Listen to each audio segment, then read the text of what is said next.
Hello student, आज हम Hindi grammar की क्लास में विशेषण पार्ट 10 विशेषण पढ़ेंगे। इन चित्रों को ध्यान से देखिए, इनके नीचे दिए गए शब्दों को पढ़िए। नई कार, सुंदर फूल, मोटा आदमी, ऊंचा पहाड़, लाल साड़ी, 3 तितलियाँ। नई, सुंदर, मोटा, ऊंचा, लाल 3 अपने साथ आए संज्ञा शब्दों जैसे कार, फूल, आदमी, पहाड़, साड़ी तथा तितलियों की विशेषता बता रहे हैं। ये विशेषण है। अब विशेषण की क्या परिभाषा है? जो शब्द संज्ञा या सर्वनाम की विशेषता बताते हैं उन्हें विशेषण कहते हैं। विशेषण शब्द जिन संज्ञा या सर्वनाम शब्दों की विशेषता बताते हैं उन्हें विशेष्य कहते हैं। ऊपर के चित्रों के नीचे दिए गए शब्द कार, फूल, आदमी, पहाड़, साड़ी और तितलियाँ शब्द विशेष्य हैं। अब नीचे लिखे वाक्यों को ध्यानपूर्वक देखिए। मीठे फल सबको भाते हैं। इसमें मीठे आपका क्या हो गया? विशेषण, और विशेष क्या हो गया? फल। ताजमहल सफ़ेद संगमरमर का बना है। सफ़ेद विशेषण हो गया, संगमरमर विशेष हो गया। गिलास में थोड़ा सा दूध है। थोड़ा सा विशेषण हो गया, दूध विशेष हो गया। बस में 50 यात्री बैठे हैं। 50 आपका विशेषण हो गया, यात्री विशेष हो गए। विशेषण के भेद। विशेषण के निम्नलिखित 5 भेद होते हैं: गुणवाचक, परिमाणवाचक, संख्यावाचक, संकेतवाचक या सार्वनामिक विशेषण और व्यक्तिवाचक विशेषण। अब चलिए पढ़ते हैं गुणवाचक विशेषण। जो शब्द किसी संज्ञा या सर्वनाम शब्द के गुण, दोष, आकार, रंग, रूप, दशा आदि का बोध कराते हैं उन्हें गुणवाचक विशेषण कहते हैं। जैसे सुंदर बालिका, काली बिल्ली, ऊंचा पहाड़ और बूढ़ा आदमी।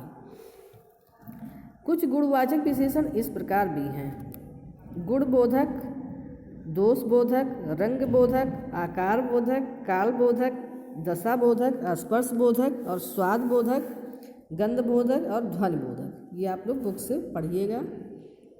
परिमाणवाचक विशेषण। जो शब्द किसी वस्तु की मात्रा या नाप तौल बताते हैं उन्हें परिमाणवाचक विशेषण कहते हैं। जैसे मेरी भैंस कम दूध देती है। कनस्तर में कुछ गेहूँ पड़ा है। इस फ्रॉक में 2 मीटर कपड़ा लगेगा। तुम्हें थोड़े आराम की आवश्यकता है। इन वाक्यों में कम, कुछ, 2 मीटर और थोड़े शब्द क्रमशः दूध, गेहूँ, कपड़ा और आराम की मात्रा बता रहे हैं, इसलिए ये परिमाणवाचक विशेषण हैं। परिमाणवाचक विशेषण भी 2 प्रकार के होते हैं: निश्चित परिमाणवाचक और अनिश्चित परिमाणवाचक। निश्चित परिमाणवाचक जिन विशेषण शब्दों से किसी संज्ञा या सर्वनाम की निश्चित माप तौल का बोध होता है उन्हें निश्चित परिमाणवाचक विशेषण कहते हैं। जैसे 5 किलो गेहूँ, 10 लीटर पेट्रोल, 500 ग्राम चीनी और 2 मीटर कपड़ा। अनिश्चित परिणामवाचक जिन विशेषण शब्दों से किसी संज्ञा या सर्वनाम की निश्चित माप तौल का बोध न हो उन्हें अनिश्चित परिमाणवाचक विशेषण कहते हैं। जैसे माँ ने कहा, बेटा थोड़ा दूध पी लो। पत्नी ने पति से कहा, बाजार से कुछ सब्जी ले आओ। आज बहुत पानी बरसा। उपयुक्त वाक्यों में थोड़ा, कुछ तथा बहुत शब्द क्रमशः दूध, सब्जी तथा पानी की अनिश्चित मात्रा बता रहे हैं, अतः ये अनिश्चित परिमाणवाचक विशेषण है।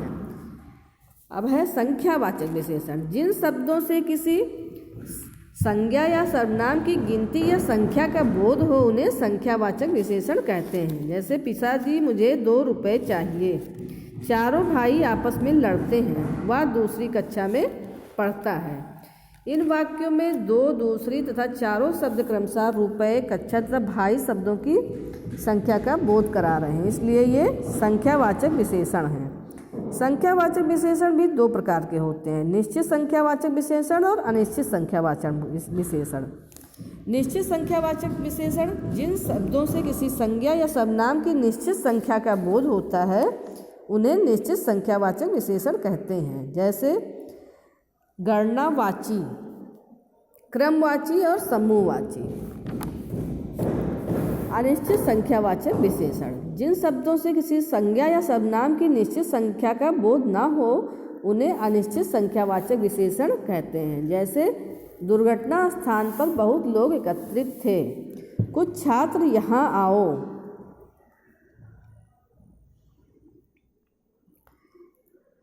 सभी लोग एक ही बात कह रहे हैं। उपयुक्त वाक्यों में कुछ तथा सभी शब्द क्रमशः लोग, छात्र, लोग शब्दों की अनिश्चित संख्या का बोध करा रहे हैं, इसलिए ये अनिश्चित संख्यावाचक विशेषण हैं।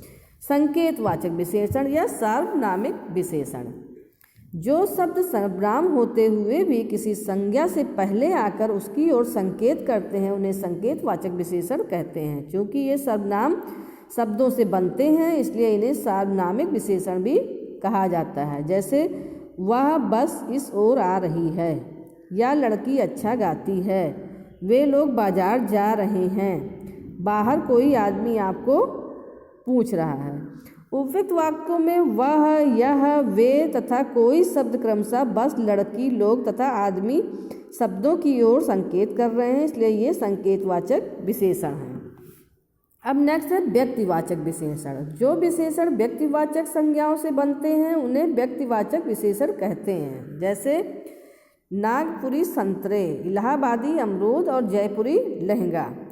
यहाँ पर नागपुरी, इलाहाबादी और जयपुरी शब्द क्रमशः नागपुर, इलाहाबाद और जयपुर व्यक्तिवाचक संज्ञाओं से बने हैं और संतरे, अमरूद तथा लहंगा शब्दों की विशेषता बतला रहे हैं, इसलिए ये व्यक्तिवाचक विशेषण हैं।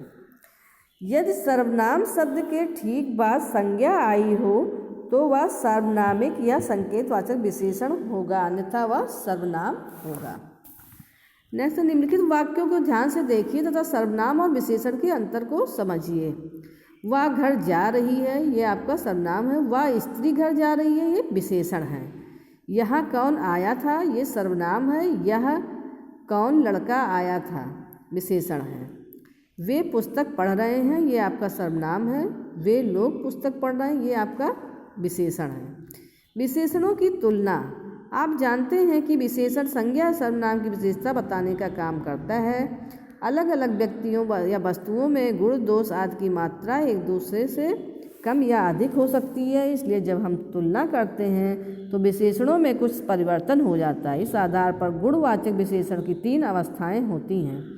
विशेषण की 3 अवस्थाएं मूलावस्था, उत्तरावस्था और उत्तमावस्था। मूलावस्था, जब विशेषण का प्रयोग समान रूप से होता है और किसी से किसी की तुलना नहीं की जाती है तो वह विशेषण की मूलावस्था होती है। जैसे गौरव अच्छा खिलाड़ी है, तुम सुंदर हो, मनु योग्य है। उत्तरावस्था, जब किसी विशेषण के द्वारा 2 व्यक्तियों या वस्तुओं की तुलना की जाती है तो वहाँ विशेषण की उत्तरावस्था होती है। जैसे गौरव वैभव से अधिक अच्छा खिलाड़ी है, तुम रमा से अधिक सुंदर हो, श्याम मनु से योग्यतर है। और नेक्स्ट है उत्तमावस्था, जब तुलना में किसी एक को सबसे बढ़कर या निकटतम बताया जाता है तो वहाँ विशेषण की उत्तमावस्था होती है। जैसे गौरव सबसे अच्छा खिलाड़ी है, तुम सबसे सुंदर हो, मनु योग्यतम है। विशेषण अवस्थाएं उत्तरावस्था और उत्तमावस्था बनाने के 2 नियम हैं। तत्सम शब्दों में तर और तम जोड़कर, ये बुक से आप लोग पढ़ लीजिएगा। हिंदी के अन्य शब्दों में अधिक और सबसे अधिक जोड़कर।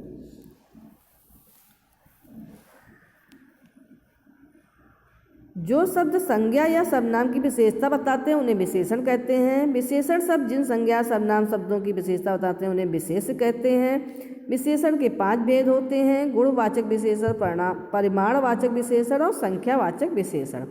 संकेतवाचक या सार्वनामिक विशेषण, व्यक्तिवाचक विशेषण। परिमाणवाचक विशेषण 2 प्रकार के होते हैं: निश्चित परिमाणवाचक विशेषण और अनिश्चित परिमाणवाचक विशेषण। संख्यावाचक विशेषण 2 प्रकार के होते हैं: निश्चित संख्यावाचक विशेषण और अनिश्चित संख्यावाचक विशेषण। विशेषण की 3 अवस्थाएं होती हैं: मूलावस्था, उत्तरावस्था और उत्तमावस्था। आज की क्लास यहीं समाप्त होती है। कल की क्लास में मैं क्वेश्चन आंसर और इसके एक्सरसाइज कराऊंगी। धन्यवाद।